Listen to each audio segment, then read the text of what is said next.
सुप्रभात। जय मसीह की। 21 अक्टूबर 2020।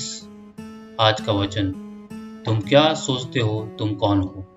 दूसरा कुरिन्थियों उसका 10 अध्याय उसकी 5 आयत में लिखा है, इसलिए हम कल्पनाओं का और हर एक ऊंची बात का जो परमेश्वर की पहचान के विरोध में उठती है खंडन करते हैं और हर एक भावना को कैद करके मसीह का आज्ञाकारी बना देते हैं। ओफिर की सुनहरी कील की तुलना में अधिक कीमती सही विचार की शक्ति है।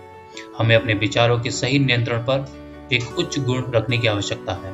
इस तरह का नियंत्रण हमें मास्टर के लिए श्रम करने के लिए तैयार करता है। इस जीवन में हमारी शांति और आनंद के लिए आवश्यक है कि हमारे विचार मसीह में केंद्र हों। जैसा मनुष्य सोचता है वैसा ही वह होता है। दयालु को दया मिलेगी और हृदय में शुद्ध परमेश्वर को देखेगा। प्रत्येक अशुद्ध विचार आत्मा को दूषित करता है, नैतिक भावना को बाधित करता है और पवित्र आत्मा के प्रभावों को नष्ट करता है। यह आध्यात्मिक दृष्टि को कम करता है ताकि मनुष्य परमेश्वर को निहार न सके। प्रभु पश्चाताप करने वाले को क्षमा कर सकता है, हालांकि माफ करता है, चाहे आत्मा कितनी भी दागदार क्यों ना हो। भाषण और विचार की सभी अशुद्धता उसके द्वारा दूर की जानी चाहिए, जो आध्यात्मिक सत्य का स्पष्ट विवेक होगा। दुष्ट विचार आत्मा को नष्ट कर देते हैं। परमेश्वर की परिवर्तनकारी शक्ति हृदय को बदलती है, विचारों को निर्मल और शुद्ध करती है। जब तक मसीह पर केंद्रित विचारों को बनाए रखने के लिए एक निर्धारित प्रयास नहीं किया जाता, तब तक अनुग्रह जीवन में खुद को प्रकट नहीं कर सकता। मन को आध्यात्मिक युद्ध में संलग्न होना चाहिए। प्रत्येक विचार को मसीह की आज्ञाकारिता में वध लेना चाहिए। सभी आत्तों को परमेश्वर के नियंत्रण में लाना चाहिए। हमें निरंतर शुद्ध विचारों के आत्मबल शक्ति की आवश्यकता है और बुरे विचारों के हानिकारक प्रभाव को खत्म कर सके। आइए हम पवित्र बातों को अपने विचारों को केंद्रित करें, उन्हें शुद्ध और सच्चा होने दें। किसी भी आत्मा के लिए एकमात्र सुरक्षा सही सोच है।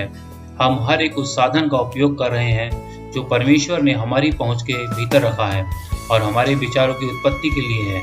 हमें अपने मन को मसीह के मन के साथ समानता में लाना है। उसका सत्य हमारे शरीर, आत्मा और स्वभाव को पवित्र करेगा और हम प्रलोभन से ऊपर उठने में सक्षम होंगे। इस दुनिया का राजकुमार आता है, यीशु ने कहा, और मेरे अंदर कुछ भी नहीं, उसमें कुछ भी नहीं था जो शैतान के कुतर्क का जवाब देता था। उसने पाप करने की सहमति नहीं दी, एक विचार से भी नहीं कि वह प्रलोभन में आए। तो हमारे साथ हो सकता है। मसीह की मानवता प्रभुत्व के साथ एकजुट थी। वह पवित्र आत्मा के रहने के लिए संघर्ष द्वारा फिट किया गया था। इसलिए जब तक हम विश्वास से उसके लिए एकजुट होते हैं, पाप का हमारे ऊपर कोई भी राज नहीं करता। परमेश्वर मसीह के प्रभुत्व पर तेजी से पकड़ बनाने के लिए, निर्देशित करने के लिए हम पर विश्वास के साथ हाथ पहुंचाता है ताकि हम चरित्र की पूर्णता को प्राप्त कर सकें। परमेश्वर के वचन में हर वायदा हमारा है। हर उस शब्द से जो परमेश्वर के मुख से निकलता है। क्या हम जीवित हैं?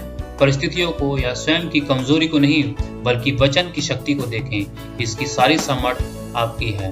धन्यवाद। Reflecting Christ, page number 308। परमेश्वर सबको आशीष और बरकत दे।